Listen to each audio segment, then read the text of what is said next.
on Friday's Wales at 6. Everything was spinning. I couldn't feel my legs. My mouth was foaming and my legs just wasn't working, and all that was going through my head was like, what could happen? Georgia and Harry have both fallen victim to spiking. Tonight they're both joining a boycott of nightclubs to raise awareness of a rise in incidents. Also this evening, a new strain of COVID is circulating, says the First Minister, and with it comes new safety measures. Plus, love in all shape and forms. A man falling in love with a man and a woman falling in love with a woman. using art to campaign for the different communities he stands for. Raheem tells us his refugee story. And it's the calm before the storm as Wales prepare to face the All Blacks in front of a sellout crowd.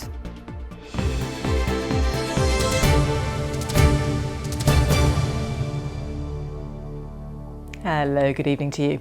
Friday night, on the eve of a big rugby international, would usually be one of the busiest nights out of the year. But thousands of people say they're taking part in a big night in tonight to boycott nightclubs and raise awareness of an increase in spikings across the country. Spiking is when alcohol or drugs are put into someone's drink without their knowledge or permission. Well, South Wales Police have today confirmed to this programme that they're currently investigating 9 reports of people who believe they were spiked with needles or syringes containing drugs. Our correspondent Alexandra Hartley has been speaking to those affected. A night out now comes with a sobering fear for many. And as spiking cases continue to rise, thousands of students in Cardiff are tonight choosing to stay in. This situation needs to stop. And I think the only way to go about it is to prove to clubs we're not going to go out if we don't feel safe within their environment. Walking home alone is already such a worry for girls, and now obviously having to be worried about when you're actually in the club, definitely. But yeah, I mean, it is just all a bit scary at the moment, I guess. I think people just need to take the issue seriously and realise that people just don't feel safe going out, and it's really important that changes are made. Third-year student Georgia agrees. A week ago, she ended up in hospital. She'd had just one drink after finishing work at a nightclub in Cardiff. She believes that drink was spiked. I went from being fully conscious to sort of drifting. Everything was spinning.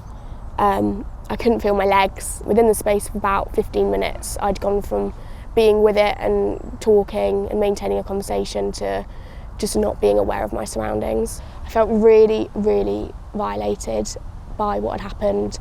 Clubs and venues have saying that it's a rarity. It's not a rarity, unfortunately, at the moment. It is a nationwide issue.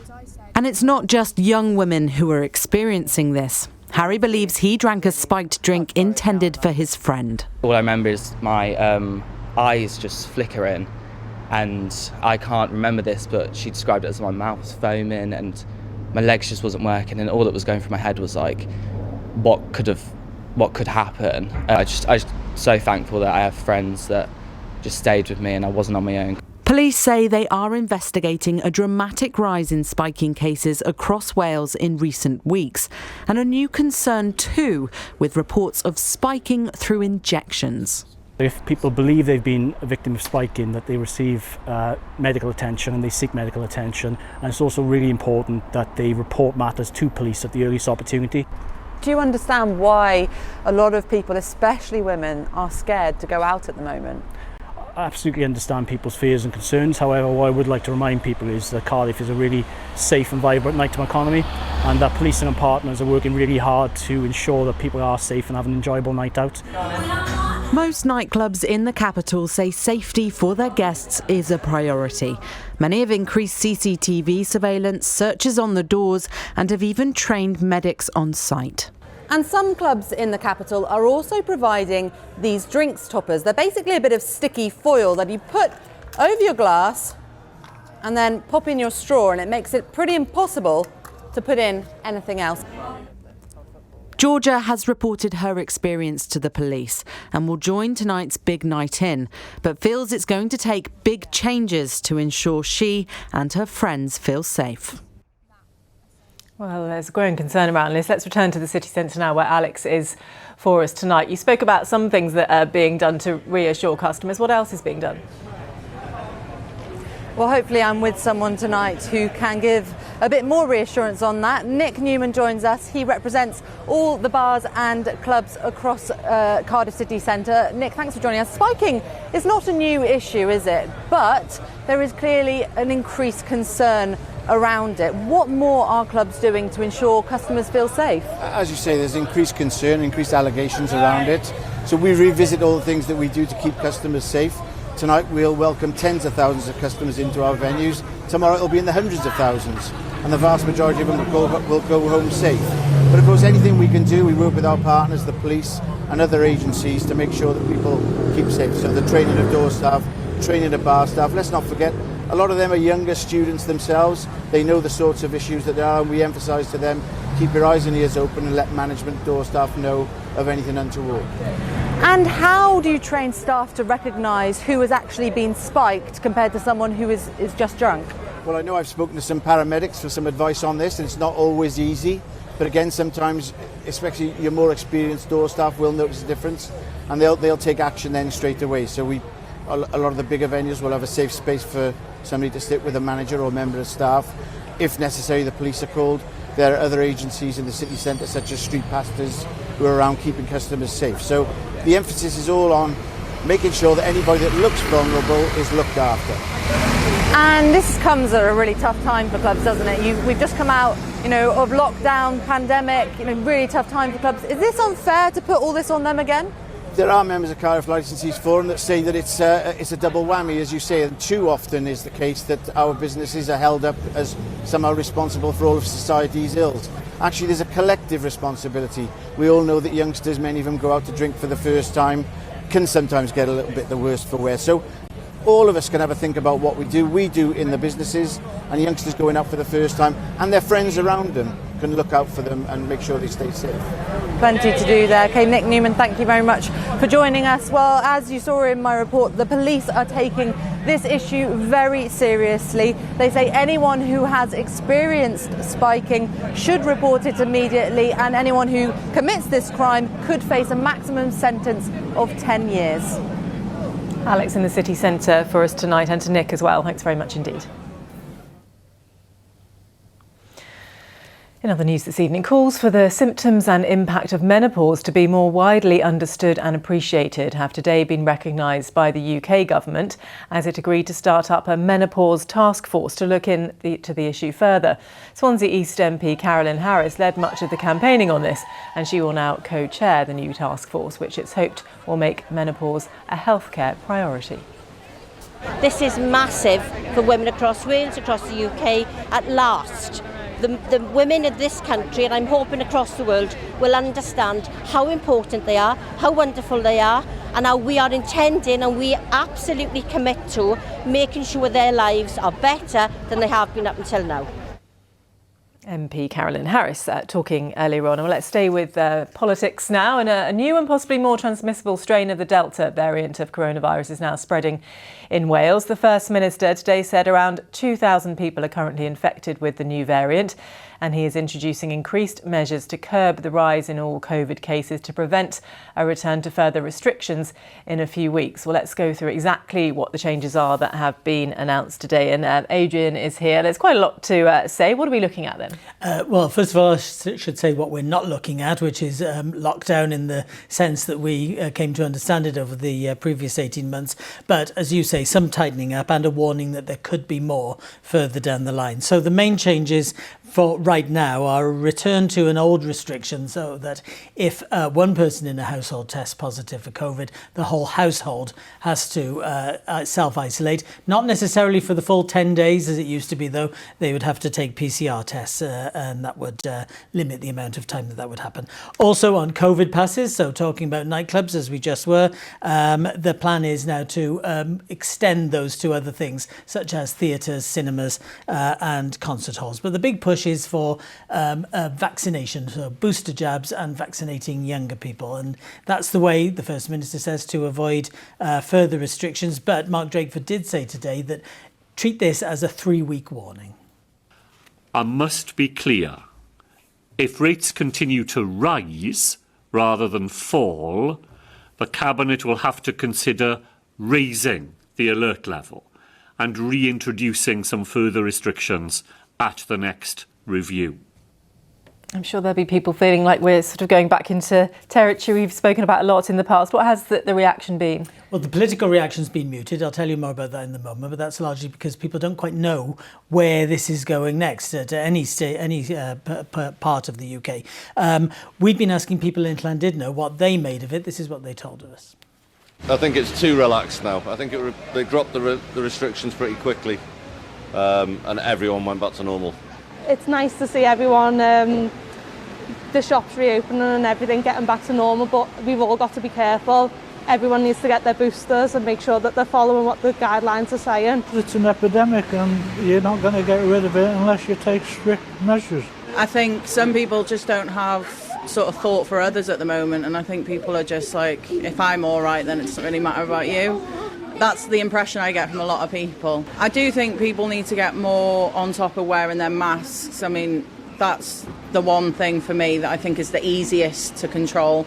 And as for reaction from people in theatres, cinemas, etc., I've been speaking to Liam Evans-Ford at Theatre Clwyd, and he said that people in theatres will make COVID passes work, but he did wonder why. They've got good data about retail and in the workplace and at schools and hospitality.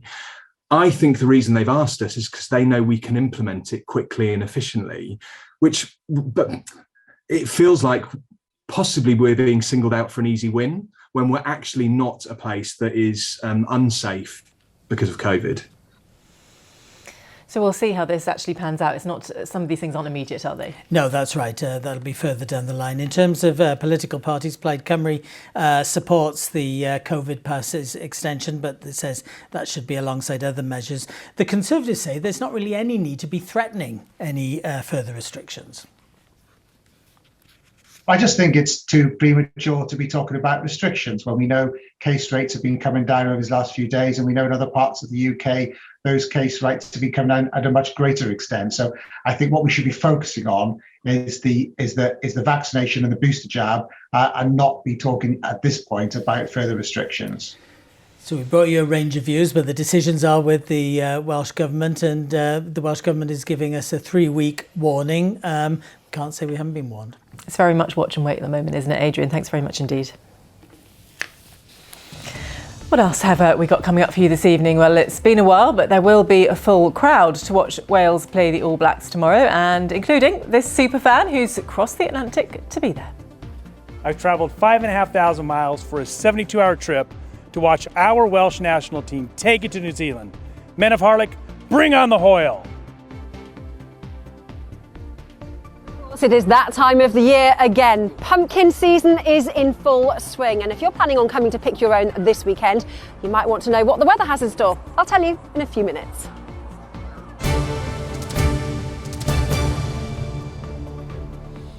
All that to come for you, so stay where you are. First though, more than 250 refugees from Afghanistan are being rehomed and settled across North Wales thanks to the generosity of people in towns like Wrexham, Rhyl and Colwyn Bay, who are donating clothes and furniture to support families. Our reporter Rob Shelley has been to meet some of the new arrivals and those helping out. It's just a simple storage unit, but unlock this, and amongst the boxes, the one thing you'll find is kindness. In fact, the charity who use this lockup are called Refugee Kindness North Wales. They're helping over 250 people make a home here, many of whom called other countries like Afghanistan home just a few months ago. I know they're boxes full of stuff, but actually the thing that lies behind the boxes full of stuff, it's the same impulse, which is, what on earth can you do for people who've had to leave their lives so quickly? You know, when we see some of our new families, we can see how shell-shocked they are, just because they've had to leave everything behind, basically. But, you know, we're here to help them in any way that we can. All we can do for, on behalf of Refugee Kindness is, we try and turn their houses into homes and make them feel as welcome as we can. Home for this man who now lives in North Wales was 3 months ago Afghanistan. He had to leave possessions, siblings, family behind.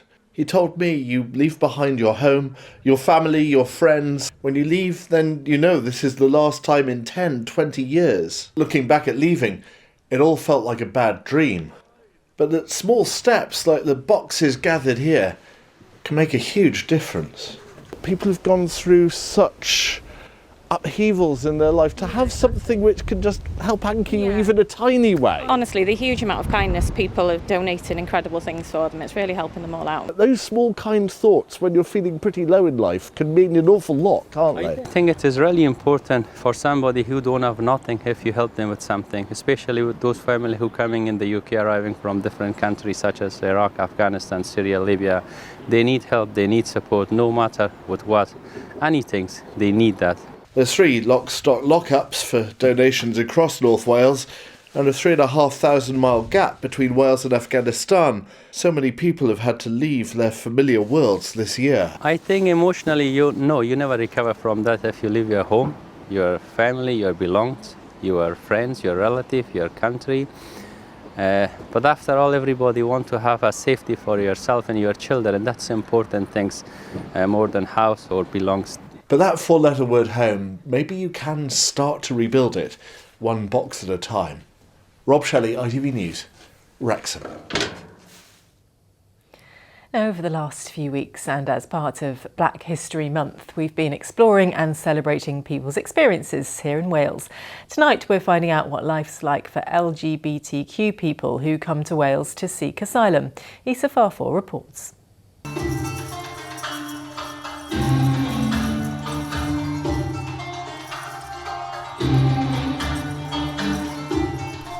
Dancing as a way of paying the price for love. Rahim, the LGBT activist, came to Wales claiming asylum from Morocco, fearing for his life.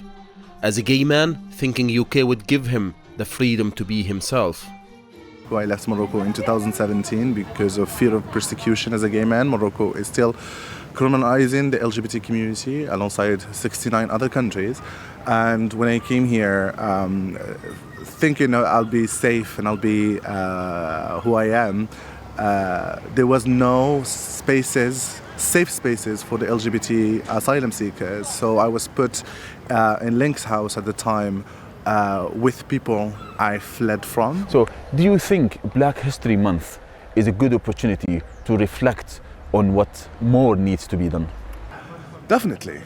I think the initiative now to make the Black History Year, which is Black History 365, it's an amazing opportunity. It means that we have to talk about these issues and we have to reflect on our past.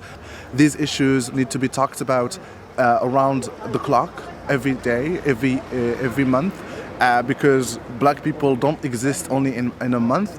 LGBT folks don't exist only in 1 month. Rahim is using his art as a way of expressing himself to stay visible and campaign. I'm trying to take as much space as I can and try to be visible as much as I can, and something that I do with my art as a playwright, actor and belly dancer, through my art, I'm trying to be more and more visible and more loud. Although I was the one who carved you with so much care and attention to details. Your fingers, beating hearts, till you. Rahim's one-man show at the Shaman Theatre in Cardiff is a take on the Greek mythology of Prometheus, who stole fire and gave it to humans. But Rahim wants to steal queer love and give it to humans. No, not the boring love. The other kinds of love. Love in all shapes and forms. A man falling in love with a man, and a woman falling in love with a woman.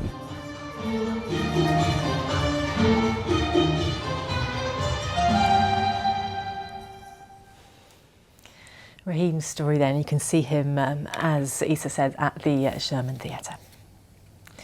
Now it's the prestigious Pride of Britain Awards tomorrow night, where stars of stage and screen celebrate the achievements of people from across the country. The Wales fundraiser of the year, Derek Burton from Cardigan, is one of those being recognised for his incredible efforts. He raised thousands on his sponsored walks while carrying 50 kilos of coal on his back. We'll let you know how Derek gets on and bring you all the glitz and glamour from the red carpet on the programme next week. You're watching Wales at 6, a reminder of our top story. Thousands of people are boycotting nightclubs tonight as part of the Big Night In. The aim is to raise awareness after an increase in spiking across the country. South Wales Police have confirmed that they are currently investigating 9 reports of people who believe they were spiked by injection. Still to come for you before 7. The UK warns France it could retaliate as a row over fishing rights escalates. The French ambassador faces questions at the Foreign Office while the skipper of a British trawler has been charged with fishing without a licence. The government cuts the cost of hormone replacement therapy by £200, a huge boost for thousands of menopausal women. And the world's oldest surviving Test cricketer reveals the secret to staying healthy as she prepares to celebrate her 110th birthday. Join me for those stories and more at 6:30. I think we'll all be watching for that, or from cricket. We're talking about rugby here to the mighty All Blacks, who of course kick off Wales's Autumn Nations series on Saturday and will offer Wayne Pivac's squad a stern test as they seek a first win in the fixture since 1953. It will also be the first time since February last year that the stadium will be full. And our sports reporter Beth Fisher is with a fan who we had a sneak preview of earlier, who has gone the extra mile to watch Wales play tomorrow. Good evening, Beth.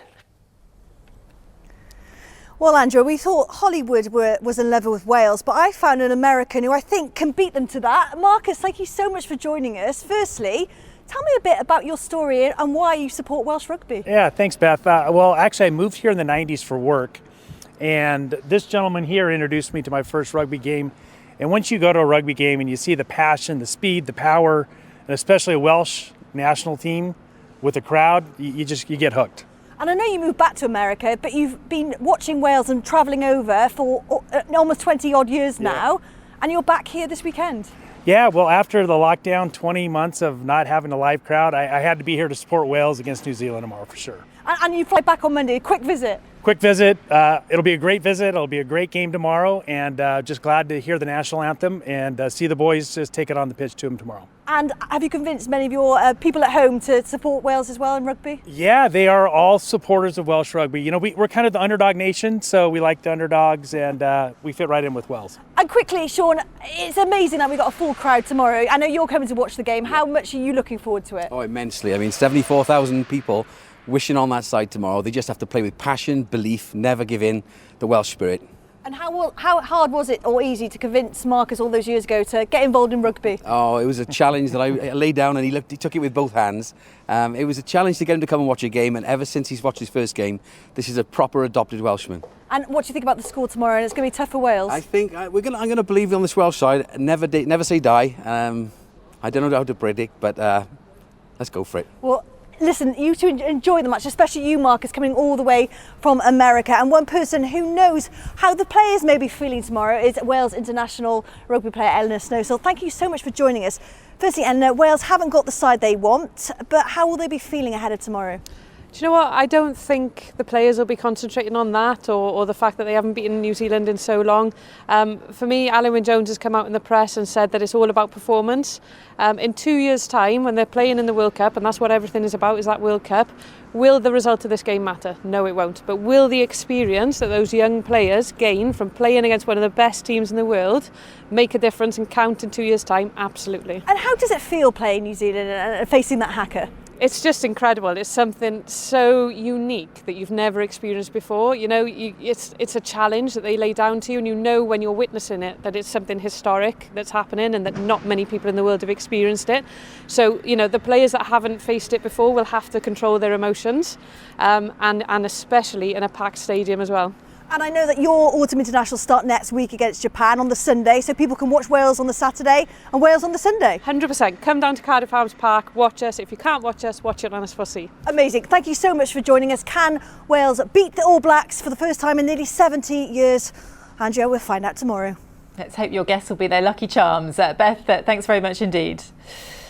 Well, I'm sure Ruth will tell us in a moment what the weather's going to be like for the game. She's at a pumpkin patch in the Vale of Glamorgan, and all the beautiful pictures I've seen of pumpkins being picked over the last few weeks on social media. I'm wondering if there are any left there, Ruth. plenty, I can assure you. Although that being said, the queue to get in here this evening has been never ending. I don't know if you've noticed, but pumpkin season is the new season. Never mind Christmas, it's all about this time of the year. It's pretty busy, Rachel, isn't it? I've got to say that it's just people everywhere. It's really, really exciting. We've had such a good season. It's been great. Now, I don't know about you, but a couple of years ago, pumpkin picking wasn't a thing, but now all of a sudden the fields are orange. They're everywhere, aren't they? They are. I mean, it's only our second season, so we're fairly new to this, but it's been amazing this year. Everyone has just wanted to come and pick pumpkins from us. And I've got to say, you've got kids, you've got big kids like myself who are coming in, and it just looks so spectacular. Thank you. And who would have thought pumpkin picking in the dark would be a thing? But it clearly is too, isn't it? It's been a huge hit. I think people just love getting out in the evening and seeing all the lights everywhere. It's like Christmas. It's great. What is the pumpkin of choice? Is there, if you had to pick a winner this year, what would it be? Yeah, so we've planted these grey ones, so they're crown prince. They've been really popular, and our white as well. Everyone wants to do a nice display like this in their house, so well, I've got to say, I went straight for the grey, but that's because it kind of matches my sofa, and I think we're all sort of secret interior designers, aren't we? But definitely. Some of the names of these are pretty spectacular as well, aren't they? So come on, I'm going to put you on the spot now. Names. The name I love the best are these porcelain doll, they're called. Yeah. And then we've got festival squashes, goosebumps. They're a bit bumpy on there. And are people taking them, is it about pumpkin carving, or as you said, it's displays now are the in thing, and we're all very modern and trendy, aren't we? I think the kids are going for the carving, and the mums are going for the displays, to be honest. The big kids. The big kids, yeah. So, of course, I mean, the weather has been not really on your side recently. No. Has that had any sort of effect on the pumpkins themselves? Or? I think the pumpkins have withstood it, to be honest, and so have our customers. They've just been up in that field in the rain. They have not batted an eyelid. They've loved it. I mean, you literally have to put your wellies on, grab a wheelbarrow and get out there and pick your own. And the kids love it. They literally come back and they're covered in mud, but they're all laughing. But that's because they haven't got to do the washing. Exactly. Now then, the question is, what is the weather going to do if you are planning on coming to pick your own this weekend? I'll tell you.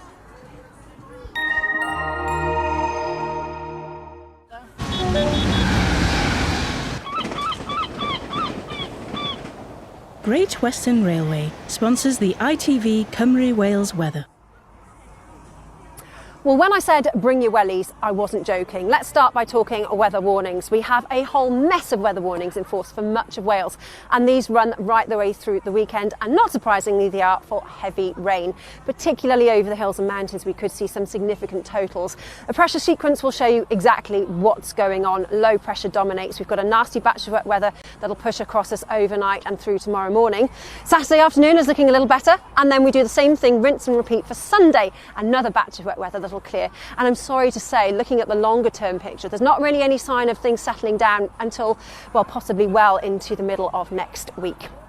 That being said, it is pretty settled over here in the Vale of Glamorgan at the moment. We've got clear skies, but they're not going to last, I'm afraid to say. Already you can see a few clouds. The cloud will start to pile in, and so too will the rain. The blues and greens echoes of some really heavy downpours that will cover much of Wales by the early hours of tomorrow morning. Temperature-wise, neither here nor there tonight, lows of around 9 or 10 in Celsius. But wherever you are, it is going to be a far from pleasant start to Saturday morning. Heavy downpours. Now these, on a positive note, are going to rattle through quite quickly, and that's because the winds are going to pick up. We give with one, we take with another. But for the most part, Saturday is shaping up to be a decent day once that wet weather has cleared through. So if you're heading to the rugby, if you're heading to the football, it might be worth taking a few layers, because even though it's going to be dry, it's going to feel just that little bit fresher. Highs of around 12 in Celsius. But Sunday, as I said, we do the same thing all over again. You can see another batch of wet weather that will clear through quite quickly, improving then into Sunday afternoon. Great Western Railway sponsors the ITV Cymru Wales weather. Perfect weather for pumpkin picking, although I think it doesn't matter what the weather's doing. People are just out and about and enjoying it. And don't forget, the clocks go back this weekend to the early hours of Sunday morning. Have a lovely weekend. See you soon. Thanks, Ruth. I'll let you go and grab your favourites and get home.